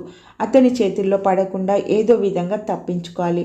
మెల్లగా ఆ ఇరుకు దారిలో ప్రాకుకుంటూ రాళ్ల మధ్య నుంచి మెల్లగా బండ సందులోకి చేరి అందులో ఒదిగి కూర్చున్నది. ఎటు కదలడానికైనా భయం వేసి ఆ సందులో నుంచే పోలీసును పూజారిని కనిపెడుతూ ఉంది. కాసేపటికి పోలీస్ రోడ్డుకేసి వెళ్ళిపోతున్నాడు. అతని బరువైన బూట్లు టకటకమనే చప్పుడు ఇంకా వినబడ్డం లేదు. పూజారి కూడా అతని గుహలోకి మెల్లగా వెళ్ళిపోయాడు. సరోజ మనసు ఇప్పుడు కుదుటపడి అమ్మయ్యా అనుకుంది. పూజారి సర్దుకున్న వెంటనే సరోజ మెల్లగా మెట్ల మీద నుంచి ప్రాక్కుంటూ దిగింది. తానిప్పుడు ఏం చేయాలి? ఇంతట్లోకి హఠాత్తుగా స్వామీజీ గృహద్వారం ముందు కనిపించాడు. సరోజ మెల్లగా బండ వెనుక భాగానికి పోయి గుడి దిగువన విగ్రహం ఉన్న గర్భాలయం చీకట్లో దిగింది. గర్భాలయంలోకి ఎవరూ వెళ్ళకూడదు. స్వామీజీ చూస్తే ఇదో మహా పరిగణించి ఏం చేస్తాడోనని హడలిపోయింది. ఆ గర్భాలయంలో విగ్రహం దగ్గర చిన్న ప్రతిమ వెలుగుతుంది. ఆ దీపం వెలుగులో అటు ఇటు చూసింది. అక్కడ ఎవరో కూర్చున్నట్లుగా ఉంది. గుండె గుబేలుమంది. ఆ సన్నటి కాంతికి కళ్ళు అమురుకున్నాయి కాబోలు. అలా కూర్చున్నది మనిషి కాదు, దేవత విగ్రహం తెలిసింది. కానీ ఏ దేవత మాత్రం భయనం తెలియడం లేదు. ఆ విగ్రహం ముందు ఏదో ఒక బుట్ట కనిపించింది. బహుశా పల్లో పూలో అయి ఉంటాయి, సందేహం లేదు. మెల్లగా ప్రాకి చూద్దామనుకుంది. మళ్ళా భయం, బాధ ప్రారంభమయ్యాయి. ఆ పూజారి తనను ఈ స్థలంలో చూస్తే ఏమవుతుంది? ఇప్పుడు హఠాత్తుగా అక్కడికి వస్తే సాయంత్రం పూజ సమయం ఆసన్నమవుతుంది. అతడు తనను ఏం చేస్తాడు? లేక ఒకవేళ వచ్చి రాత్రంతా తనను అందులో ఉంచి గర్భాలయం ఇనుపగేటు వేసి వెళ్ళిపోతే? ఇంతట్లోకి ఎవరో వస్తున్నట్లు అడుగుల చప్పుడు వినిపించింది. ఆమె గుండెలు దడదడా కొట్టుకున్నాయి. ఆ దేవత వెనుకనున్న ఇరుకులోనే మోకరించి పశ్చాత్తాపంతో మొదటిసారిగా ఈ విధంగా స్వచ్ఛమైన ప్రార్థన చేయడం మొదలుపెట్టింది. ఓ దేవా, యేసుక్రీస్తు ప్రభువా, నేను చాలా దుర్మార్గురాలి, నన్ను క్షమించు. నేను తప్పిపోవడానికి సహాయం చేయి. నేను చేసిన దుర్మార్గాలకు బాధపడుతున్నాను. నేను ఎల్లప్పుడూ సేవించుకుంటూ ఉంటాను. యేసుప్రభా, నేను పారిపోయే వరకు ఆ పూజారి ఇక్కడికి రాకుండా చేయి. నేను ఇంకా తిన్నగా మా ఇంటికి వెళ్తాను. నా తప్పు క్షమించమంటాను. నేను ఇక బుద్ధిగా ఉండేలా చేయి ప్రభువా, ఆమెన్ అని ప్రార్థించింది. ప్రార్థన ముగించి కళ్ళు తెరిచేసరికి అడుగుల చప్పుడు ఎప్పుడో నిలిచిపోయిందని తెలుసుకుంది. తన ప్రార్థన దేవుడు అప్పుడే విన్నాడా? తనకు ఎంతో ఆశ్చర్యం కలిగింది. పూజారి ఎందుకు వెళ్ళిపోయాడు? తనకు అర్థం కాలేదు. తనకిప్పుడు తప్పించుకునే అవకాశం దొరికిందనేది మాత్రం బాగా అర్థమైంది. ఏమీ చప్పుడవ్వకుండా ఆ గృహద్వారం దగ్గరకు వచ్చి తొంగి చూసింది. పూజారి లేడు, ఎవ్వరూ లేరు. మెల్లగా ఆ బండను పట్టుకుని 2 అడుగులు వేసింది. పూజారి కనిపించలేదు. తన ప్రార్థన దేవుడు విన్నాడనే ధైర్యం బాగా వచ్చి పూజారి ఉండే గుహను సమీపించి చూసింది. అతని గుహ గుమ్మం మూసేసి ఉంది. దేవునికి స్తోత్రం అని నెమ్మదిగా అనుకుంది. ఆమె తల్లిదండ్రులు అట్టి సందర్భంలో అలాగే అంటారు. తన హృదయ భారమంతా పోయింది. ఆ గుహ దాటి అక్కడి నుంచి త్వరగా రోడ్డు వైపు దారి పట్టింది. తన ఇల్లు ఉండే వీధిలో ఆమె చేరేసరికి చీకటి పడిపోయింది. ఆ ఇళ్ళన్నీ తనకు తెలిసినవే. కానీ విచిత్రం ఏంటంటే తన ఇంటికి వచ్చినా లోపలికి పోవడానికి ఇప్పుడు తలుపు కొట్టవలసి వస్తుంది. కిటికీలో నుంచి చిన్న దీపం వెలుతురు కనిపిస్తుంది. ఇంటిలో ఎవరో ఉన్నారు. తనను ఏ విధంగా చేర్చుకుంటారో? తలుపు కొట్టడానికి చేయి ఎత్తేటప్పటికి బైబిల్లో తప్పిపోయిన కుమారునికి వచ్చిన ఆందోళన వచ్చి అతడు వేసుకున్న ప్రశ్న తన మనసుకు వచ్చింది. అతడు పందులు కాయడం మానేసి నేను లేచి నా తండ్రి వద్దకు వెళ్తాను అని అనుకున్నప్పుడు తండ్రిని చేరిన తర్వాత ఆయనకేం చెప్పాలి అని చర్చించుకున్నాడు. ఆ రోజున మ్యాజిక్ లాంతర్లో బోధకుడు చూపించిన ఒక బొమ్మ సరోజకు జ్ఞాపకం వచ్చింది. అదేంటంటే పశ్చాత్తాపడిన కుమారుణ్ణి తండ్రి ఎదురుగా వచ్చి కలుసుకొని ముద్దు పెట్టుకున్నాడు. అప్పుడు ఆ కుర్రాడు ఏమన్నాడు? కొంతసేపు ఆ మాటలు జ్ఞాపకం తెచ్చుకోవడానికి ప్రయత్నించింది. ఆ జ్ఞాపకం వచ్చింది. తండ్రి, నేను పరలోకమునకు విరోధంగాను నీ ఎదుట పాపం చేసి తిని ఇక మీదట నీ కుమారుడనని అనిపించుకుంటకు యోగ్యుడని కాను. ఈ వాక్యము ఆ రోజున బోధకుడు చాలాసార్లు చెప్పాడు. ఇప్పుడు సరోజ తాను పాపం చేశానని చెప్పాలని నిశ్చయించుకుంది. సరోజ మొదట తలుపు కొడితే ఇంట్లో వారికి వినిపించలేదు. మళ్ళా రెండవసారి ఇంకా గట్టిగా కొట్టింది. ఎలాగూ తన ముఖం చూపించాలా అని ఇప్పుడు సిగ్గుపడుతుంది. దేవా, ధైర్యాన్ని దయచేయి అని దేవుని ప్రార్థించుకుంది. అంతట్లోకి బ్యూలా చిన్న లైట్ పట్టుకొని తలుపు తీసింది. బయటికి వచ్చి చూసింది. దీపం వెలుగులో సరోజాను గుర్తుపట్టింది. బ్యూలాను చూసేటప్పటికి సరోజాలోనున్న మూర్ఖత్వం మళ్ళీ పైకి రాబోయింది. తన తప్పు బ్యూలా దగ్గర ఒప్పుకోవడం ఏంటి అనుకుంది. కానీ ఆ గుడి దగ్గర తాను చేసుకున్న వాగ్దానం గుర్తుకు వచ్చింది. నేను అని అనబోయేటప్పటికి బ్యూలా లోపలికి పరిగెత్తింది. సరోజను బయట మెట్ల దగ్గర వదిలేసి బ్యూలా లోపలి గదిలోకి గబగబా వెళ్ళింది. ఎంత సంబరంగా తల్లిదండ్రులను పిలుస్తూ సరోజ వచ్చేసింది, మన సరోజ వచ్చేసింది అని చెప్పింది. ఏది సరోజ, ఎక్కడుంది అని ఆతురగా లోపల అమ్మా నాన్న అంటున్నా మాటలు సరోజకు వినబడ్డాయి. అంతా గుమ్మం దగ్గరకు పరిగెత్తుకు వచ్చారు. అవును సరోజే, బాగానే ఉంది, ఇప్పటికి తిరిగి వచ్చావన్నమాట అల్లరి పిల్ల. నువ్వు చాలా దుర్మార్గురాలివైపోయావు అంది తల్లి వచ్చి. అయ్యో, నేను అదే చెప్దామనుకున్నానే. బైబిల్ కథలో ఇలా జరగలేదు. చిరిగిపోయిన మురికి దుస్తులతో వస్తున్న తప్పిపోయిన కుమారుని తండ్రి పరిగెత్తుకు వచ్చి కౌగిలించుకొని ముద్దు పెట్టుకున్నాడు. ఇప్పుడు ఏం చేయాలి? వారికి నేనంటే ఇష్టం లేదు అని బాధతో ఆలోచించుకుంటుంది సరోజ. అమ్మా అని సరోజ సక్కుబాయిని పట్టుకొని గుండెలు బ్రద్దలయ్యేలాగా ఏడ్చింది. తల్లి వెంటనే మారిపోయింది. ఊరుకో తల్లి, లోపలికి రా. తలుపు దగ్గర ఉండిపోయావేమిటి? రా కూతురా, నాకు నువ్వు బ్యూలా ఒకటేనమ్మా అని తల్లి కూడా ఏడుస్తూ ఉంది. అల్లరి పిల్లవు, దుర్మార్గురాలు అని తిడుతున్నారు. నన్ను ఇంకా రానివ్వరేమో అనుకున్నాను అని సరోజ తల్లిని పట్టుకొని లోపలి గదిలోకి ఇద్దరు వెళ్ళారు. నిన్ను చూడడం నాకెంతో ఆనందంగా ఉంది సరోజ. నిన్ను తిట్టాలని లేదు, కానీ ఇక ముందు నీవు చక్కగా ప్రవర్తించాలి అని సక్కుబాయి సరోజను హెచ్చరించింది. నిజమేనమ్మా, నేను చాలా చెడ్డగా ప్రవర్తించాను. అందు గురించే చాలా బాధపడుతున్నా. నేను పాపం చేశానమ్మా, నేను పాపం చేశాను. నాన్న, బ్యూలా, నేను పాపం చేశాను అని గబగబా అనేసింది సరోజ. తాను అలా ఒప్పుకున్న తర్వాత ఎంతో బరువు హృదయం నుండి తగ్గిపోయినట్లు అనిపించింది. అప్పుడు ఆమె తండ్రి గారు, విను సరోజ, నిన్ను క్షమించడం మాకు ఇష్టమే. నువ్వు తప్పిపోయి మళ్ళా దొరికావు, అదే మంచి విషయం అన్నారు. అవును, అలాగే ఆ రోజు ఒక బొమ్మ చూపించినప్పుడు విన్నాను అని ఆమె అంది. ఏం బొమ్మ? నాకేం అర్థం కావడం లేదమ్మా నీ మాటలు అన్నాడు తండ్రి. అప్పుడు సరోజ ఒకప్పుడు గోడ మీద తాను మ్యాజిక్ లాంతరు పటాల ద్వారా విన్న తప్పిపోయిన కుమారుని కథ తనకొచ్చిన చిన్న చిన్న మాటలతో చెప్పింది. ఆ కథలో మొదటి బొమ్మలో ఒక దర్జా యువకుడు ఉంటాడు. అతని తండ్రి గొప్ప ధనవంతుడు. ఆ కుర్రవాడు తండ్రి చనిపోయిన తర్వాత తనకొచ్చే ఆస్తిని ఇప్పుడే ఇమ్మని తండ్రిని గొడవ పెడతాడు. రెండవ చిత్రంలో ఆ అబ్బాయి ఆస్తి పంచుకొని తన గృహాన్ని కుమిలిపోతున్న తండ్రిని వదిలేసి హాయిగా జల్సాగా ఎక్కడికో పోతుంటాడు. తర్వాత అతడు తన డబ్బంతా చిరుతిళ్లకు, భోగాలకు, కులాసాగా మాట్లాడే స్నేహితులతో కలిసి ఖర్చు పెట్టేశాడు. ఇంకో బొమ్మలో అతని డబ్బంతా కర్పూరంలాగా హరించిపోయింది. ఖర్చు పెట్టించిన స్నేహితులంతా ఎవరికి వారే చక్కగా జారుకున్నారు. ఎవరు ఒక్క పైస కూడా ఇవ్వలేదు. తర్వాత అతడు ఒక బురద గుంట దగ్గర ఉంటూ పందుల్ని మేపుతూ ఉంటాడు. పాపం ఆకలికి కడుపు నిండిపోయి పందులకు వేసిన గుగ్గిళ్ళు, గంజి త్రాగడానికి ప్రయత్నిస్తాడు. అతని పట్టుబట్టలన్నీ పోయి చిరుగు గుడ్డలే మిగిలాయి. అతడు అలసిపోయి తూలిపోతూ తండ్రి దగ్గరికి వెళ్తూ ఉండడం తర్వాత బొమ్మలో ఉంది. తర్వాత చక్కని బొమ్మ, దానిలో కొడుకును చూసి తండ్రి ఎదురుగా పరిగెత్తుకొని వచ్చి అతన్ని ముద్దు పెట్టుకోవడం ఉంది. ఆ కథలోనే నాన్న, నువ్వు ఇందాక అన్నట్లు తండ్రి తన కొడుకు తప్పిపోయి దొరికాడు అంటాడు. కొడుక్కి కొత్త బట్టలు కట్టబెట్టి వేలికి ఉంగరం పెట్టి పెద్ద విందు ఏర్పాటు చేస్తాడు అంది. తల్లి అందుకొని, ఆహా, నాకు ఇప్పుడు అర్థమైంది. మరి మనకు ఉంగరాలు, విందులు లేవు కానీ సరోజ, నీ లంగా ఎంత మురికిగా ఉందో చూడు. అక్కడక్కడ చినిగిపోయి ఉంది కూడా. దాన్ని మార్చేయాలి. ముందు నువ్వు వెంటనే స్నానం చేయాలి అని బ్యూలాను పిలిచి, బ్యూలా పొయ్యి మీద డేక్షాలో నీళ్లు వేడెక్కాయా అని అడుగుతుంది. స్నానం అయ్యాక సరోజకు క్రొత్త లంగా, జాకెట్ తొడిగింది.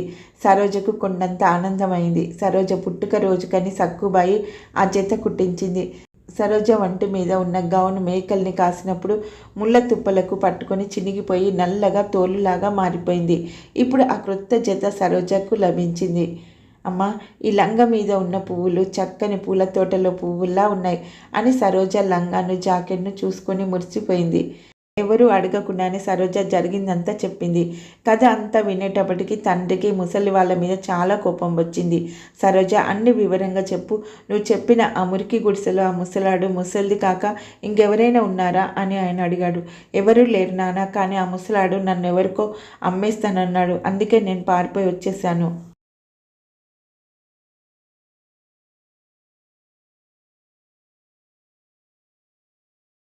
నువ్వు తెలివిగా తప్పించుకున్నావమ్మా. దేవుడంతే సాయం చేశాడు.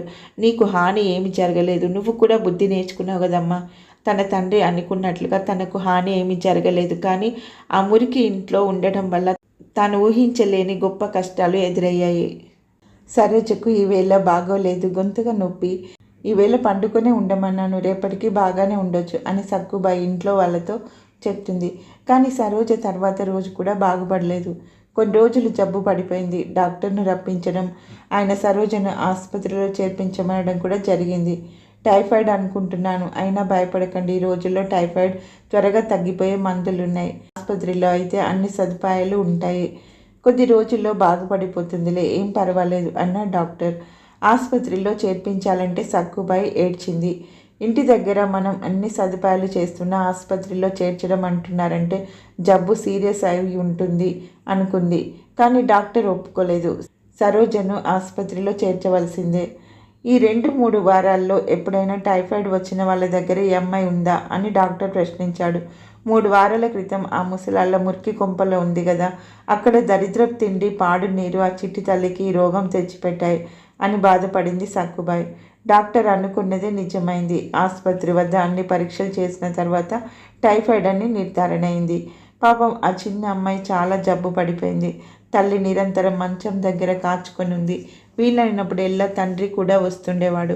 బ్యూలా రోజు బడికి వెళ్ళి అక్కడ చిన్నపిల్లలకు పాఠాలు చెప్తూ ఉండాలి గనుక బ్యూలాకు ఈ జ్వరం అంటుకుంటుందని బ్యూలాని మాత్రం సరోజ మంచం దగ్గరికి రానిచ్చేవారు కాదు. ఆ ఆసుపత్రిలో అందరి నర్సులు మంచివారైనా అందరికంటే మేరీ అనే ఒక చిన్న నర్స్ సక్కుబాయికి బాగా నేస్తమైంది. ఆ నర్స్ చేసే సేవలను బట్టి సరోజకు, సక్కుబాయికి ఆ నర్స్ మీద మంచి అభిమానం వచ్చి ఉంటుంది. నర్స్ కూడా అది గమనించి సక్కుబాయి అంటే ఎంతో గౌరవం చూపించేది. సరోజకు కూడా మేరీ నర్స్ మీద చాలా ఇష్టం ఏర్పడింది. నర్స్ తన గది దగ్గర నుండి వరండా మీద వెళ్ళేటప్పుడు సరోజ కొంచెం బాగా ఉంటే మేరీ అక్క ఇలారా అని పిలిచేది. ఇప్పుడే వస్తానమ్మా సరోజ అని మేరీ నవ్వుతూ చెప్పేది. తనకు ఒక క్షణం ఖాళీ దొరికితే సరోజ మంచం దగ్గరికి వచ్చి కూర్చుని సరోజ తాను కబుర్లు చెప్పుకుంటూ ఉండేవారు. ఒక సాయంత్రం ఏవో సరుకులు అర్జెంటుగా కావలసి సక్కుబాయి బజార్ వెళ్ళింది. మేరీ వచ్చి చూసేటప్పటికి సరోజ కంగారుగా ఉంది. కళ్ళు తేలవేసి చూస్తూ పేలా పనిలో ఉంది. సక్కుబాయి వస్తుంటే మేరీ చూసి, ఏమిటమ్మా సరోజ అలా కలవరిస్తుంది? ఈ వేలంతా ఏమిటో గొర్రెల గురించి, గొర్రె పిల్లల గురించి కలవరిస్తుంది. మీకేమైనా తెలుసా? ఇప్పుడు ఆమెకు సంబంధించి ఏమంటుందో తనకే తెలియదు అంది. సక్కుబాయికి ఏమని చెప్పాలో అర్థం కాక సరోజ మంచం వద్ద కూర్చుని నెమ్మదిగా ప్రార్థిస్తుంటే సరోజ కలవరింతలు వినబడుతున్నాయి. ఒక్కోసారి సరోజ ఆలోచన ఆ పాడు గుడిసె, దానిలో నీచుల మీదకు, ఒక్కోసారి తాను మేకలు మేపిన కొండ మీదకు, ఇంకోసారి తన ఇంటి మీదకు పోతుంది. తను ఇంకా అనాథ శరణాలయంలోనే ఉన్నట్లు మాట్లాడుతుంది. మళ్ళీ కాసేపటికి గొర్రెల గురించి అడుగుతుంది. ఇంకోసారి తాను శరణాలయంలో చేసిన చిన్న చిన్న దొంగతనాలు చెప్తుంది. అక్కడి నుండి బ్యూలా మీద తాను అసూయ పడిన సంగతి, కొండదేవత గుడి దగ్గర పడిన చిక్కులు అన్నీ ఏమిటేమిటో కలవరిస్తుంది. 2 రోజులు అయ్యేటప్పటికి కొంత కలవరింతలు తగ్గాయి. నర్సు వచ్చి వెళ్ళిపోతుంటే సరోజ ఆమె చేతులు పట్టుకొని, అప్పుడే వెళ్ళొద్దక్క, కాసేపు ఉండు, అమ్మ మనకు తప్పిపోయిన గొర్రె కథ చెప్తుంది అంది. తల్లి వైపు తిరిగింది. ఓహో అదా, నిన్న జ్వరంలో నువ్వు గొర్రెల గురించి కలవరిస్తుంటే ఏమిటో అనుకున్నా, ఇప్పుడు జ్ఞాపకం వచ్చింది. అవును, నీకు ఆ కథ చెప్తానన్నాను, అంతట్లోకి నువ్వు జబ్బు పడిపోయావు. నేను మర్చిపోయా. అది యేసు ప్రభువారు చెప్పిన కథ. నేను నా స్వంత మాటల్లో చెప్తా. ఒక డబ్బున్న గొర్రెల కాపరి ఉన్నాడంట. అతనికి 100 గొర్రెలున్నాయి. అంటే ఒక ధనవంతుడేగా. రోజు అతడు తన గొర్రెల్ని కొండ మీదకి పచ్చిక బీట్లోకి తోలుకు వెళ్ళేవాడట. అక్కడ మన కొండల్లాగా ఉండేవా అని అడిగింది సరోజ. అవును, ఇలాంటి కొండలే. ఆ కొండల దగ్గర అడవి ఉంది కాబోలు. గొర్రెలను జాగ్రత్తగా కాయవలసి వచ్చింది. ఒకరోజు సాయంత్రం వాటిని ఇంటికి తోలుకు వస్తూ దొడ్డిలో పెట్టకముందు దారిలో లెక్క పెట్టాడు. 90 లెక్క పెట్టాక 91, 92, 93, 94, 95, 96, 97, 98, 99 లెక్క పెట్టాడు. 100వది లేదు. 100వ గొర్రె ఏమైంది? అది లేనిదే ఊర్లోకి ఎలా వెళ్తాడు? దానికి ఏమైనా దెబ్బ తగిలి నడవలేకపోతుందేమో, ఎక్కడైనా చిక్కుల్లో పడిపోయి ఉందేమో, బయటికి రాలేక చిక్కుకుపోయిందేమో. దాన్ని అలా వదిలేస్తే ఆ రాత్రికి ఏ తోడేలో చంపి తెల్లవారిపాటికి తినేస్తుంది. ఓ పని చేస్తాను అనుకున్నాడు. ఏం చేస్తాడు? వాటన్నిటినీ అక్కడ దొడ్డిలో పెట్టేసి ఆ పోయిన గొర్రెను వెతకడానికి వెళ్ళాడు. బహుశా ఆ గొర్రె అల్లరిదేమో. సరోజ, ఏమంటావు? దానంతటదే ఎక్కడికో వెళ్ళిపోయింది, దారి తప్పిపోయింది. ఏదైనా అగాధమైన లోయలో పడిపోయి లేవలేక బాధపడుతుందేమో. అతను అన్ని చోట్ల వెతుకుతున్నాడు. ఇంతలో ఒక చోట దాని అరుపు వినిపించింది. పాపం, ఎంతసేపటి నుండి అరుస్తుందో. ఆ ప్రమాదకరమైన బండ మీద నుంచి దిగి అది లేవలేక పడిపోతున్న స్థలానికి చేరాడు. దాని ముందరి కాళ్ళు ఎడమ చేత్తోనూ వెనక కాళ్ళు కుడి చేత్తోనూ పట్టుకొని తన భుజం మీద వేసుకున్నాడు. అవును, ఇదిగో ఇలా మోస్తున్నట్లు నేను పటంలో చూశాను. అప్పుడు భుజాల మీద గొర్రెను గొర్రెల కాపరి మోసుకుంటున్నట్లు సక్కుబాయి తన చేతులెత్తి చూపించింది. బరువైన గొర్రెను భుజాన వేసుకొని ఆ బండలు మళ్ళీ ఎక్కడం మరింత ప్రమాదకరం. కానీ కాపరి సంతోషంగానే ఉన్నాడు. తన ఊరి చేరాక అందరినీ పిలిచి తన పోయిన గొర్రె దొరికిందని వాళ్ళకి చెప్తే వాళ్ళంతా తనతో పాటు ఆనందపడ్డారు. కాబట్టి అందరికీ ఆనందమే. తప్పిపోయి మళ్ళా ఇంటికి చేరిన గొర్రెకు ఆనందమే. ఎంత చక్క కదమ్మా అంది నర్సమ్మ. నర్సమ్మ గుండ్రటి ముఖంలో సంతోషం ఉట్టిపడుతుంది. కళ్ళు ఆనందంతో మిలమిలా మెరుస్తున్నాయి. అయితే ఈ కథ అర్థం తెలుసా? సక్కుబాయి అడిగింది. యేసు ప్రభువారు తర్వాత ఏం చెప్పారంటే, మారు మనసు అక్కర్లేని 99 నీతిమంతుల విషయమై కలుగు సంతోషం కంటే మారు మనసు పొందు ఒక్క పాపి విషయమై పరలోకంలో ఎక్కువ సంతోషం కలుగుతుంది అని. ఓహో, ఇది బైబిల్ కదా, ఇప్పుడు నాకు తెలిసింది అంది నర్స్. అవును, ఇంతకుముందెప్పుడు నువ్వు వినలేదా? నువ్వు క్రైస్తవుల అమ్మాయివని చెప్పావుగా అనే సక్కుబాయి ఆశ్చర్యంగా. అవునులే అంది నర్సమ్మ. అయితే నువ్వు ఆదివారం చర్చికి వెళ్ళవా అని అడిగింది సక్కుబాయి. నేను చర్చికి వెళ్ళను, నాకు తీరుబడి ఉండదు అని జవాబిచ్చింది నర్స్. మరి మీ నాన్న అమ్మ ఏ చర్చికి వెళ్తారు? వాళ్ళు ఏ చర్చికి వెళ్ళరు. మా అమ్మ ఉన్నప్పుడు ఏదో చర్చికి వెళ్ళేది, అదే చర్చియో మర్చిపోయా. మా అమ్మ ఇప్పుడు విజయవాడలో ఉంది. అయితే నువ్వు ఇంకా క్రైస్తవురాలనే అంటున్నావు అంది ఆశ్చర్యపడి సక్కుబాయి. నేను పుట్టుకతోనే క్రైస్తవురాలని. 4 తరాల నుంచి మా అమ్మ తల్లి దగ్గర నుంచి మేము క్రైస్తవులమే. నేను హిందూరాల్ని మహమ్మదీరాల్ని కాదు కదా. పైగా నా పేరు కూడా క్రైస్తవ పేరేగా. ఇంకనేం ఆశ్చర్యం ఏముంది అని మేరీ ఆమె అనుమానాన్ని ఖండింపచూసింది. ఇలాంటి సందర్భంలో అవసరమైన పత్రికలు 1, 2 సువార్త పుస్తకాలు సాధారణంగా సక్కుబాయి తన సంచిలో ఉంచుకుంటుంది. ఆ సంచి తడిమి యోహాను సువార్త పుస్తకం ఒకటి మేరీకి ఇచ్చింది. ఈ రాత్రికి యోహాను సువార్తలో 3వ అధ్యాయం చదువు, ఈ పేజీలో ఉంది. ఖాళీగా ఉన్నప్పుడు చదవడానికి ఒప్పుకొని నర్స్ ఆ సువార్త పుస్తకం తీసుకొని సక్కుబాయికి వందనాలు చెప్పింది.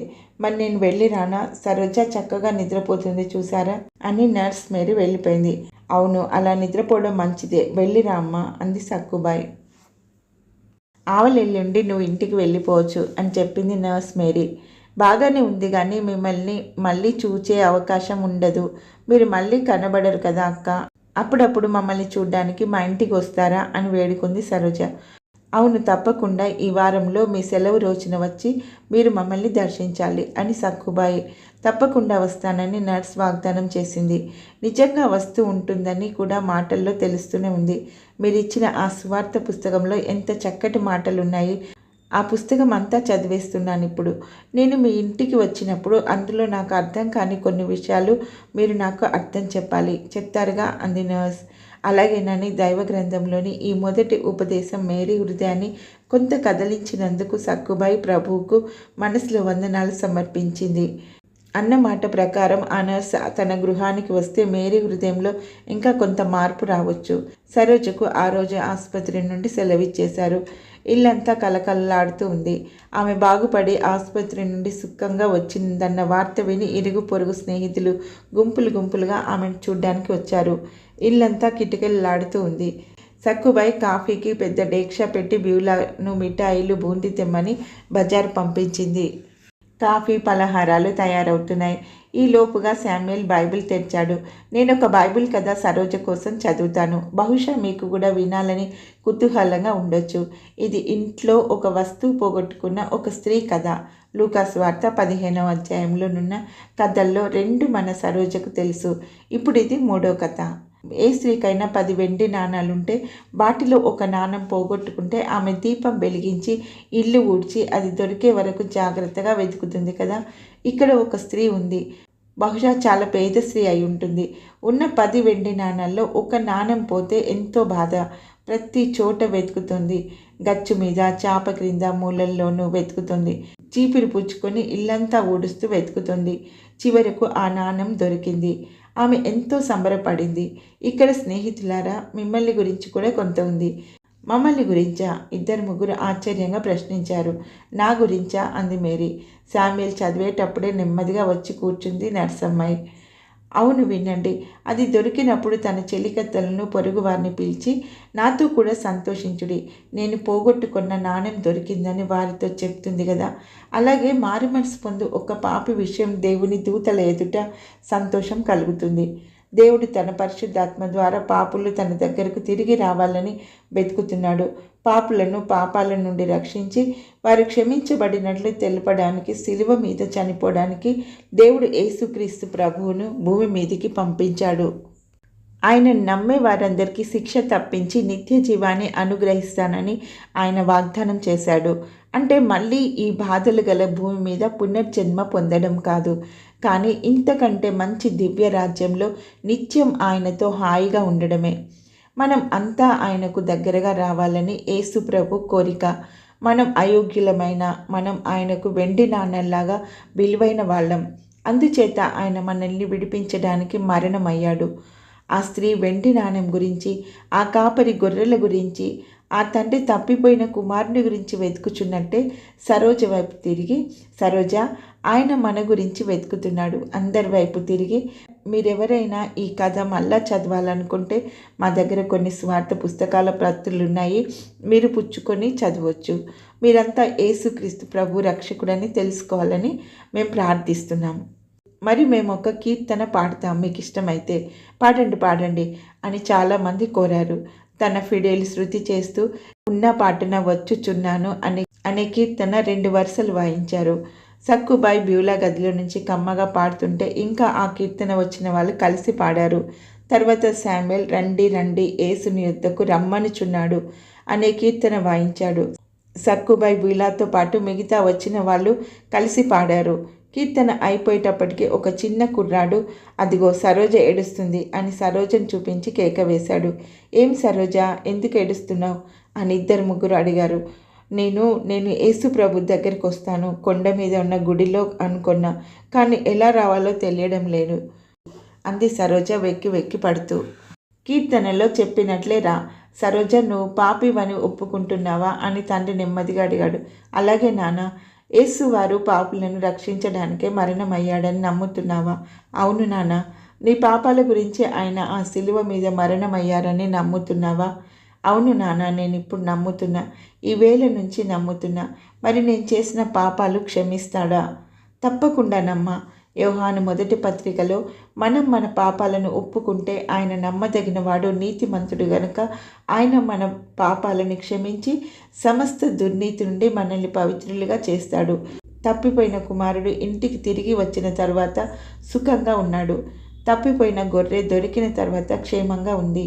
తప్పిపోయిన నాణెం దొరికిన తర్వాత భద్రంగా ఉంది. యేసుక్రీస్తు ప్రభువుని రక్షకుడిగా నమ్మితే మనం నిత్యం సుఖంగా ఉంటాం అని సరోజ వైపు తిరిగి, మా అమ్మాయి ఆ వెండి నాణెం మాదిరిగా ఉంది. ఆమె తప్పిపోయి దేవుని దయ వలన దొరికింది. ఆమె గొర్రెల కాపరి వెతికి తీసుకొచ్చిన తప్పిపోయిన గొర్రె పిల్లలా ఉంది. ఆ విధంగా శామ్యుయల్ చెప్పి ముగించి దేవుడు సరోజకు అనుగ్రహించిన రక్షణకు దేవుని కొనియాడుతూ ఆమె నిశ్చయాన్ని విన్న వారందరినీ ఆశీర్వదించమని ప్రభువుని వినయంగా ప్రార్థించాడు. ఆ రాత్రి ఇరుగు పొరుగు ఇండ్లకు వెళ్ళిపోయాక సరోజ పట్టె మంచం మీదకి ఎక్కి బొటన వేలి మీద నిలబడి గోడ మీద బొమ్మల బల్ల మీద దుమ్ము కొట్టుకొని గోడ వైపు తిరిగిపోయి ఉన్న వాక్యపు అట్ట తీసింది. దాన్ని జాగ్రత్తగా దులిపింది. దాని మీద ఉన్న అందమైన పూలను కొంతసేపు సరదాగా చూసింది. సరోజ ఇంతకుముందు చదువుటకు భయపడే మాటల్ని ఇప్పుడు సంతోషంగా ధైర్యంగా చదివింది. నన్ను చూచుచున్న దేవుడు అని. తర్వాత బ్యూలా ఫోటో ప్రక్కగా ఆ అట్టను అమర్చింది. అప్పుడే నిద్రపోయిన బ్యూలాను ప్రేమతో చూసింది. ఇప్పుడు అసూయ, ఎవరైనా చూస్తారేమో అనే భయం లేదు. నన్ను చూచున్న దేవుడు అని సంతోషంగా మళ్ళా అనుకుంది. కొంతసేపటిలో హాయిగా నిద్రపోయింది.